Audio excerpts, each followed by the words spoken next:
एक यहाँ 12 साल का बेटा एक दिन बोल रहा था कि मेरी दादी राम को नाम मानकर बाबा को मानती है। याद है। बाबा रामपाल जी, मैं नाम ही ले लेता हूँ, कोई दिक्कत नहीं है। याद है। बाबा रामपाल जी, मैं नाम ही ले लेता हूँ, कोई दिक्कत नहीं है। बाबा रामपाल जी, वो कहते हैं कि राम को बाहर निकाल दो, राम की तस्वीरें बाहर डाल दो। अब उनका कोई नाम पूछे, उनका नाम रामपाल, इन बाबाओं के बीच में राम लगे हुए हैं, बहुत बाबाओं के बीच में राम नाम लगा हुआ है, और वही कहते हैं कि तस्वीर बाहर डाल दो। जिन जिन के नाम में राम था और उनने यदि गलत काम किए तो फिर राम ने दंड भी दिया। ठीक है गुरुजी। जो लक्षण एक, चलो वो मनुष्य है, माना कि कृष्ण मनुष्य हैं। गुरुजी, आप एक बात बोलते हो कि हर मनुष्य में भगवान देखना चाहिए। आज भी मैं सुन रहा था कथा में कि मनुष्य में भगवान, क्या ऐसे इंसान में भगवान देखना चाहिए? फिर यहाँ पे क्या है कि ये बच्चे राम को नहीं जानते, राम का जन्म नहीं बता सकते। आज का इतना बड़ा 11-12 साल का बच्चा राम का जन्म कहाँ हुआ है? मैं पूछ लिया एक से कि बेटा राम का जन्म क्या हुआ? बोले श्रीलंका में हुआ है। क्या चल रहा है समझ में नहीं आ रहा कुछ भी। कांटा कांटा ही रहेगा, गुलाब गुलाब ही रहेगा। कांटे की संगत करके गुलाब कांटा नहीं हो सकता, तो दुष्टों के बीच में आप दुष्ट कैसे हो जाएंगे? वो कहने लगा कि राम कृष्ण तो भगवान थोड़े ना थे, वो तो हमारी तरह के ही थे। तो उससे बहस होने लग गई। मैं उससे खूब एग्जाम्पल, आपका जो एग्जाम्पल देते हो, तो मेरे उस एग्जाम्पल पे भी मैंने फॉलो करके देखा था, वो बंदे समझने को तैयार नहीं है। मैं उससे कहने लगा भैया श्री राम जी भगवान थे? बोला नहीं, हमारी तरह के इंसान थे। तो मैं बोलने लगा कि भाई सूर्य नारायण जिन्होंने मुंह में रख लिए, जो पृथ्वी से भी कई गुना बड़ा है, उन्होंने मुख में रख लिए, वो उनके चरणों में पड़े हैं। तेरे चरणों में तेरा बेटा भी नहीं है जिसके लिए तू दिन रात काम करने लग रहा है। सही है। मैंने गलत तो नहीं कर सही रही? था, सही था। आज के समय में यहाँ पे छोटे छोटे बच्चे, चलो इन माता पिताओं को मैं प्रणाम करता हूँ जो यहाँ वृंदावन लेके आए। महाराज जी, मेरा आपसे एक क्वेश्चन है। आप तो ज्ञान के भंडार हो, ज्ञाता हो, वेदों में, शास्त्रों में, गीता में, भागवत में, सब चीज़ में आप तो सब कुछ गुजरे हुए हो। ये गुड मॉर्निंग का शब्द का कोई अर्थ है इनमें? इंग्लिश शब्द है, कहते हैं हेलो गुड मॉर्निंग। नहीं, गुड मॉर्निंग कहते तो है, इसका अर्थ तो कोई है? अच्छी सुबह के अलावा कोई अर्थ हो? हाँ, बाकी इंग्लिश में बहुत सारी चीज़ें जिनका कोई अर्थ नहीं है, पर लोग कहते हैं, प्रयोग है। इसलिए हम भारतीय ना, हमें जय श्रीमन नारायण, जय श्री कृष्णा, जय श्री राधे बोलना चाहिए। क्यों लगी हुई है पब्लिक इसके पीछे? एक छोटा सा राम का नाम नहीं बोल सकते, गुड मॉर्निंग में लगी हुई है पब्लिक। पढ़े लिखे हैं, क्या करोगे? आप समझाते हो, आपकी एक एक बात आप कहते हो कि मैं पीएचडी करके आपको एक एक बात समझाता हूँ। मैं तो आपकी एक एक बात, एक शब्द को पकड़ता हूँ, मैं आपके एक शब्द को पकड़ता हूँ। तो आप कहते हो मैं पीएचडी करके जब आपको कोई बात समझाता हूँ तो मैं पकड़ लेता हूँ, तो आप कहते हो कि भाई ये समझते नहीं है ये लोग, पता नहीं समझ में नहीं आ रहा क्या चल रहा है। आप कहते हो कि भाई मम्मी मरी हुई बॉडी को जैसे कहते हैं, मम्मी से मॉम बना दिया, डैड बना दिया। ये क्या चल रहा है? मेरे कुछ समझ में नहीं आ रहा है। ये नहीं है ना, गलत है। इसलिए बच्चे माँ बाप बोलने लगे, मैया बोलने लगे और पिताजी बोलने लगे। पिताजी बोलने लगे।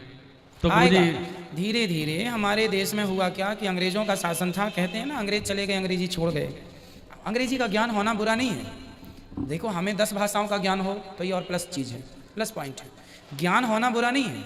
हम इंग्लिश भी जाने, तमिल भी जाने, फारसी भी जाने, चाइनीज भी जाने, मलयालम भी जाने और जापानी भाषा भी जाने सब। पर हमें अपने कल्चर में, अपने माहौल में केवल अपनी भारतीयता को ही स्थान हम दें, अपनी हिंदी को स्थान दें। जाने सब, ज्ञान आपके पास होना चाहिए, इंग्लिश भी जानो, लेकिन अपने बीच में। अब जैसे हम इंग्लिश जान गए तो हम आपको आंटी कहने लग जाएं। जिसको जीवन भर चाची कहते आए हैं उसको आंटी इसलिए कहें कि हम इंग्लिश जान गए? नहीं जी, जान गए अच्छा है, पर जो तुम हिंदी वाले हो, अपनी भारतीयता है, वो हमारी चाची ही अच्छी है, मौसी ही अच्छी है। मौसी को आंटी, चाची को आंटी, मज़ा नहीं आएगा कहने में। एक अपनापन चाची में है, एक अपनापन काकी में है, एक अपनापन मौसी में है, ना कि आंटी में। हमारी भाषा जो है ना, वो दिल की भाषा, मतलब जुड़ी हुई एक आत्मीयता है, एक प्रेम है, रिस्पेक्ट है उसमें। तो गुरुजी, मुझे तो आपके एक शब्द में सीखने को मिलता है। मैंने पहले भी बताया था कि मेरा पेट इतना था, वो इतना सा हो गया।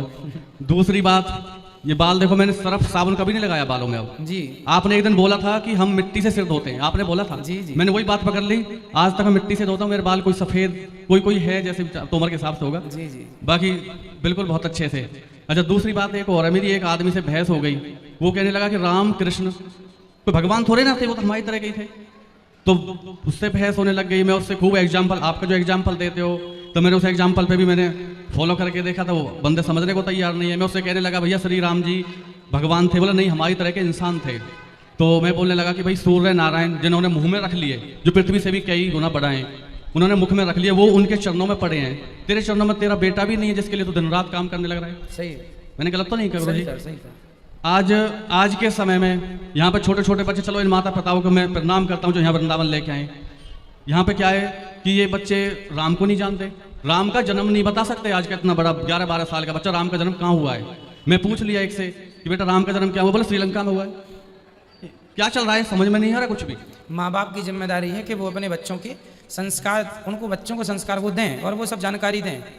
सही कह रहे हैं आप, संस्कारहीन तो हम होते ही जा रहे हैं। होना चाहिए ना गुरु जी। मुसलमान का छोटे से बच्चा कुरान पढ़ना जानता है, बिल्कुल। नमाज पढ़ना जानता है। हमारे बच्चों को राधे कृष्णा बोलने में शर्म आती है इनको। सही है। गुरु कोई गलत बात बोल रहा हूँ तो बता देना मेरे को कोई। नहीं, मैं नहीं, सही है, ठीक है, खुश इनको राधे कृष्णा बोलने में शर्म आती है गुरु जी। एक रिक्वेस्ट है कि जो भी कोई भी पाठशालाएं हैं सब में एक राम कृष्ण का अध्याय तो होना बहुत जरूरी है, बहुत जरूरी है। बहुत जरूरी है गुरु जी। वो सब कुछ छोड़ दिया। अच्छा, दूसरा ये है, जैसा कि आपने कहा कि कुछ लोग राम जी को भगवान नहीं मानते। इसमें एक छोटा सा मेरा विचार है कि यदि कोई भगवान श्री राम को, श्री कृष्ण को कोई भगवान ना माने तो चलो मत मानो। उनसे फिर हम ये कहें कि चलो ठीक है, हम नहीं, आपकी बात से थोड़ी देर के लिए हम आपसे सहमत हो रहे हैं, पर ये विचार करो, चलो राम जी सामान्य मनुष्य हैं, थोड़ी देर के लिए मान लेते हैं, पर सामान्य मनुष्य होकर भी उन्होंने अपनी माँ की कितनी रिस्पेक्ट की। पिता की आज्ञा 14 साल के लिए चले गए वनवास। क्या भाई से प्रेम था, क्या पत्नी के प्रति एक पति का क्या धर्म है। यदि वो सामान्य मनुष्य भी थे, माना कि, पर वही लक्षण जो राम में है यदि आप में से किसी के अंदर आ जाएं तो मैं आपको भी प्रणाम करूंगा, क्योंकि ये लक्षण किसी मनुष्य के हो ही नहीं सकते। बिल्कुल, हम ये नहीं कहते कि राम भगवान है, आप कहते हैं कि मनुष्य, चलो मैं एक्सेप्ट करता हूँ, पर राम जैसा मनुष्य बताइए इस धरती में उनके बाद कौन हुआ है। यदि मनुष्य थे तो फिर मनुष्य तो बहुत लोग, आप लोग सब मनुष्य ही बैठे हैं, फिर कृष्ण जैसा मनुष्य दोबारा क्यों नहीं हुआ, फिर राम जैसा मनुष्य क्यों नहीं हुआ। ये तर्क आप कर सकते हैं। चलो आपकी अपनी श्रद्धा, मेरी श्रद्धा कि मैं उन्हें भगवान मानता हूँ, अपनी तरह समाज को बनाने की। एक बात और गुरु जी, एक यहाँ 12 साल का बेटा एक दिन बोल रहा था कि मेरी दादी राम को नाम मानकर बाबा को मानती है। याद है। बाबा रामपाल जी, मैं नाम ही ले लेता हूँ, कोई दिक्कत नहीं है। बाबा रामपाल जी वो कहते हैं कि राम को बाहर निकाल दो, राम की तस्वीरें बाहर डाल दो। अब उनका कोई नाम पूछे, उनका नाम रामपाल, इन बाबाओं के बीच में राम लगे हुए हैं, बहुत बाबाओं के बीच में राम नाम लगा हुआ है, और वही कहते हैं कि तस्वीर बाहर डाल दो। जिन जिन के नाम में राम था और उनने यदि गलत काम किए तो फिर राम ने दंड भी दिया। आज के इस एपिसोड में रामचरितमानस के ऐसे गूढ़ रहस्य बताए जाएंगे जो आज तक हम सभी से छुपाए गए थे। रामचरितमानस के इन गूढ़ रहस्यों को देखकर आपके होश उड़ जाएंगे और आप इन नकली धर्मगुरुओं, कथावाचकों और प्रचारकों को कोसने पर मजबूर हो जाओगे कि इतना अद्भुत ज्ञान हमसे क्यों छुपाया गया।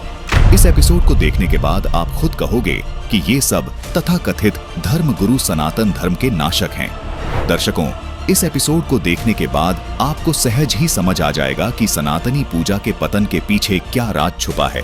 अब आपको दिखाते हैं श्री रामचरितमानस से वह प्रमाण जिससे स्पष्ट होगा कि ब्रह्मा, विष्णु, महेश से ऊपर भी कोई भगवान है। बालकांड में एक प्रकरण आता है जब मनु और शतरूपा परमात्मा को पाने के लिए तपस्या करने लगते हैं। आइए देखते हैं मनु और शतरूपा किस परमात्मा की भक्ति कर रहे थे। ये है श्री रामचरितमानस से बालकांड का दोहा नंबर 143, जिसकी चौपाई नंबर 3 में लिखा है कि नेति नेति जेहि वेद निरूपा, निजानंद निरूपाधि अनुपा, शंभु विरंचि विष्णु भगवाना, उपजहीम जासु अंश ते नाना।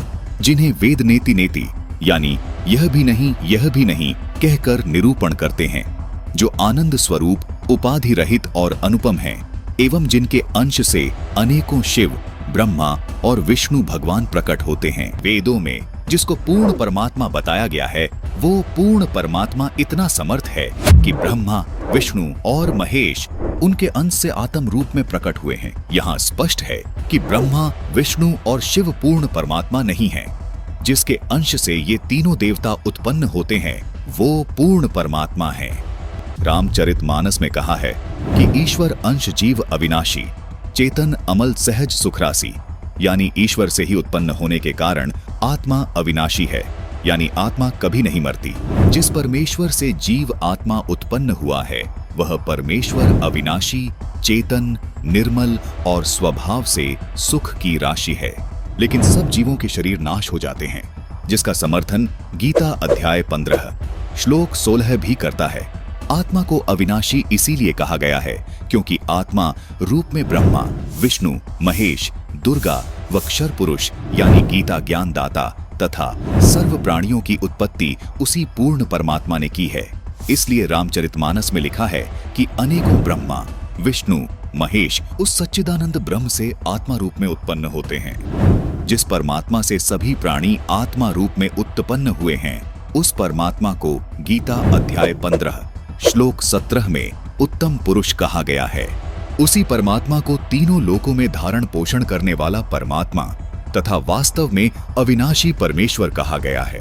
गीता अध्याय 4 श्लोक 5 और 9 में तथा गीता जी अध्याय 2 श्लोक 12 में तथा गीता अध्याय 10 श्लोक 2 में गीता ज्ञानदाता यानी क्षर पुरुष ने अपने आप को नाशवान कहा है तथा स्वीकार किया है कि अर्जुन मेरे और तेरे बहुत जन्म हो चुके हैं, उनको तू नहीं जानता, मैं जानता हूँ। इससे सिद्ध हो जाता है कि क्षर पुरुष यानी गीता ज्ञानदाता जो ब्रह्मा विष्णु महेश के स्थूल शरीर का पिता है, वो भी अविनाशी नहीं है, उसका शरीर भी नष्ट होता है। अब आपको गीता अध्याय 15 श्लोक 16 से भी स्पष्ट करते हैं। इस श्लोक में कहा है कि दो पुरुष हैं, क्षर पुरुष और अक्षर पुरुष, तथा इनके अंतर्गत सब प्राणियों के शरीर तो नाशवान है, यानी ये सब नष्ट होते हैं, परंतु आत्मा सबकी अविनाशी है। इसलिए ही रामचरितमानस में कहा है कि ईश्वर अंश जीव अविनाशी, चेतन अमल सहज सुखरासी, यानी परमात्मा का अंश होने के कारण आत्मा का कभी नाश नहीं होता। गीता अध्याय 15 श्लोक 17 में पूर्ण परमात्मा को उत्तम पुरुष और अविनाशी इसलिए कहा गया है क्योंकि उत्तम पुरुष यानी पूर्ण परमात्मा का शरीर भी अविनाशी है। इस उत्तम पुरुष को परमात्मा भी इसलिए कहा गया है क्योंकि ये पूर्ण रूप से अविनाशी है, सब आत्माओं का स्वामी है, जिसका शरीर भी कभी नष्ट नहीं होता। इस उत्तम पुरुष के लोक में किसी प्रकार का कोई दुख नहीं है, ये किसी को दुख नहीं देता, सिर्फ सुख ही सुख देता है। इसलिए इसी परमात्मा को रामचरितमानस में सुख की राशि भी कहा है। जिस गीता ज्ञानदाता काल के लोक में हम रह रहे हैं, इस लोक के मालिक को परमात्मा नहीं कहा जा सकता, क्योंकि इस काल लोक में कोई सुखी नहीं है। इसलिए पूरी गीता जी में गीता ज्ञानदाता ने अपने को कहीं भी परमात्मा नहीं कहा, केवल उस उत्तम पुरुष को ही परमात्मा तथा अविनाशी परमेश्वर कहा है। दर्शकों, गीता जी में अन्य स्थानों पर जहां भी परमात्मा शब्द से संबोधन किया गया है, वो इसी उत्तम पुरुष अर्थात सच्चिदानंद घन ब्रह्म के विषय में बोला गया है। अर्थात पूर्ण परमात्मा का शरीर कभी नष्ट नहीं होता।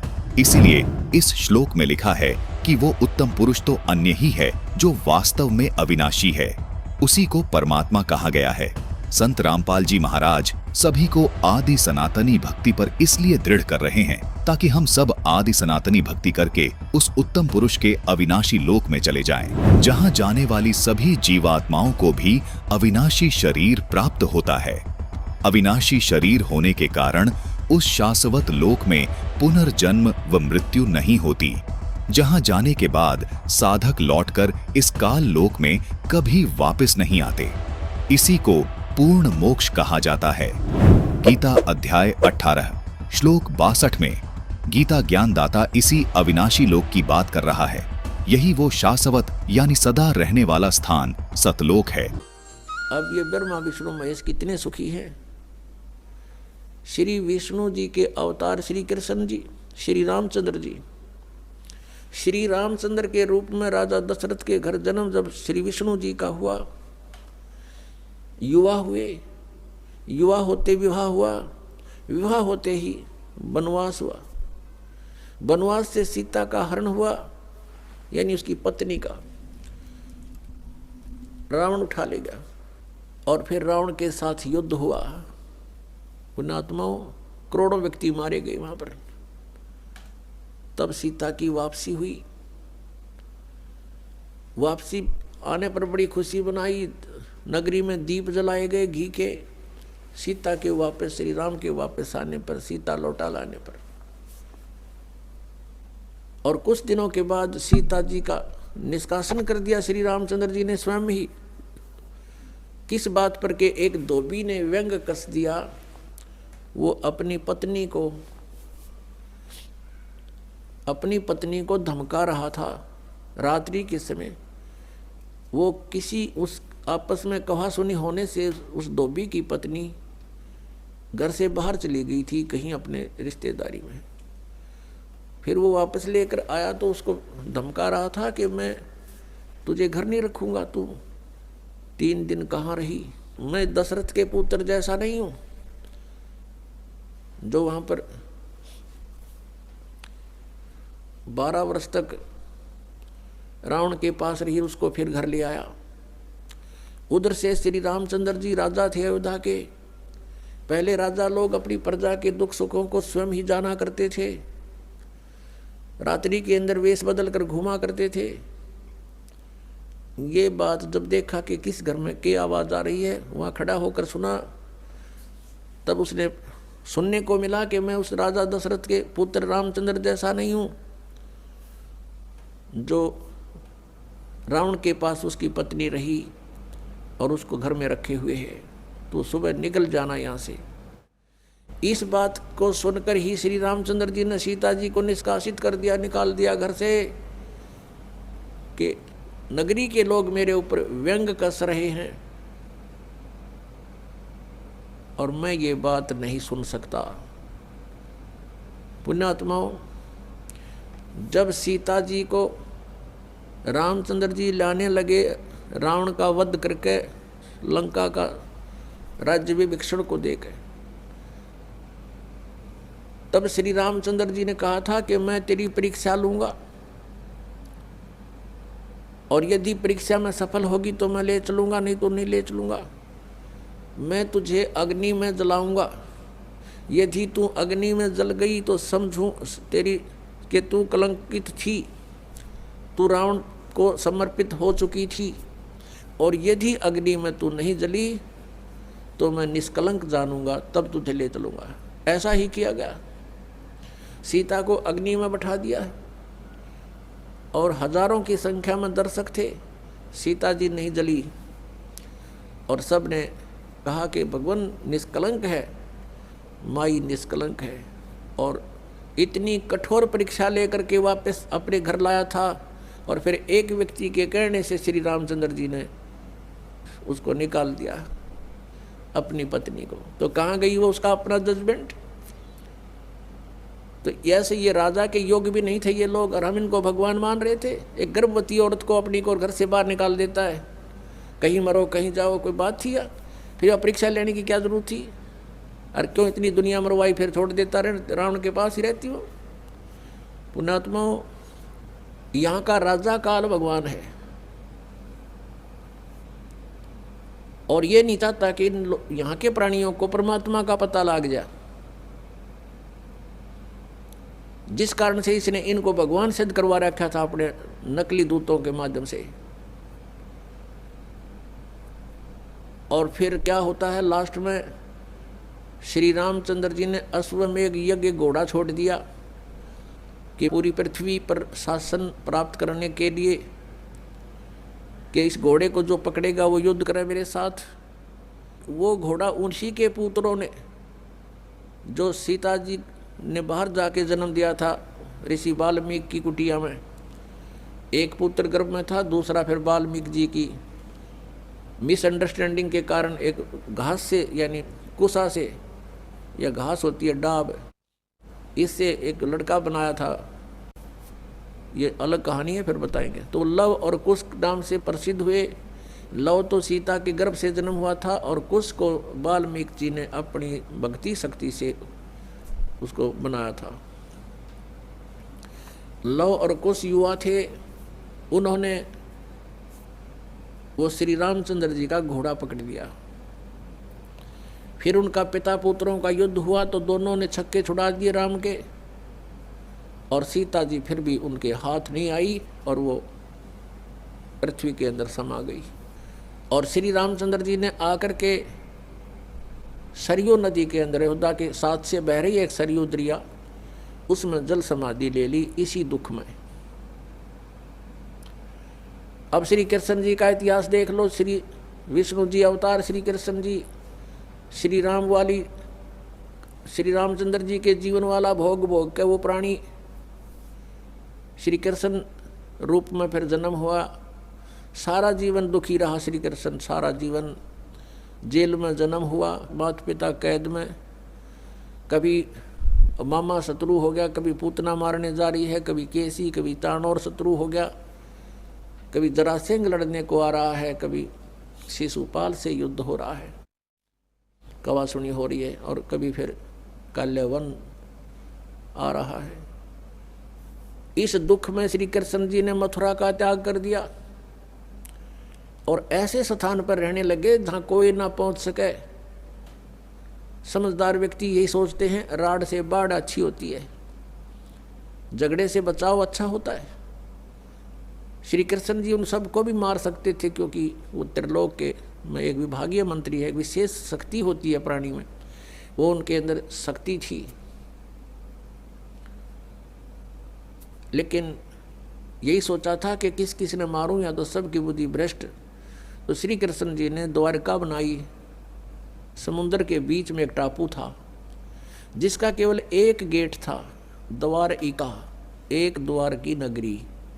और ये सोच करके वहाँ यदि इतनी दूर पहले तो कोई आवेगा नहीं, ऐसे स्थान पर जा रहे हम, और वहाँ कोई आ भी गया युद्ध करने तो हम एक ही तरफ से उसका सामना कर सकते हैं, इसलिए एक गेट था उसका, और बाकी 3 समुद्र था 3 तरफ। तो वहाँ श्री कृष्ण जी चले गए, अपना अधिकतर सारा ही जीवन वहाँ व्यतीत किया। यहाँ तो ज़्यादा से ज़्यादा 18 साल के 20 वर्ष के तक यहाँ रहे थे द्वारका में, और बाकी फिर लगभग 200 वर्ष तक जिए थे श्री कृष्ण जी, और बाकी का समय द्वारका में व्यतीत किया था उन्होंने। तो अब ये जो लोग अनजान संत ऋषि, ये गुरु नकली हमें भ्रमित करते हैं कि द्वारका का उस गोवर्धन का की परिक्रमा करनी चाहिए और वृंदावन अवश्य जाना चाहिए, मथुरा में अवश्य जाना चाहिए, वहाँ हमारे भगवान ने लीला की है, उनके चरण कमल टिके हैं, वहाँ घूमा करते थे, स्नान किया करते थे। अरे श्री कृष्ण जी यहाँ तक 20 वर्ष रहे थे मथुरा में, बाकी 180 साल तो वहाँ रहे हैं द्वारका में, और वहाँ का नामो निशान मिट गया उस द्वारका को। इसलिए वहाँ खत्म की द्वारका, समुद्र में डूब गई श्री कृष्ण जी की मृत्यु के बाद, और यादों का विनाश हो गया था, आपस में लड़के मर गए थे, और जो बाकी शेष औरतें बची थी उनको अर्जुन ले आया था, सब खाली हो गई थी द्वारका। उसके बाद वो समुद्र ने डबो दी थी, अंदर चली गई। कारण यही था कि भगवान ने सोचा कि यहाँ आएंगे फिर ये धक्के खान द्वारका में इतनी दूर, इसलिए उसका नामो निशान मिटवा दिया था। अगर आज द्वारका होती तो ये नकली कहते द्वारका में भगवान रहे थे, वहाँ जाया करो, वहाँ बहुत पुण्य होता है।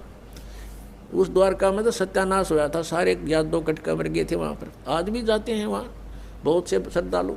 तो कहने का भाव यह है कि जब तक आत्मज्ञान बिना नर भटके, इस तत्व ज्ञान बिना नर भटके, कदे मथुरा कदे काशी। फिर श्री कृष्ण जी का फिर कैसे अंत हुआ?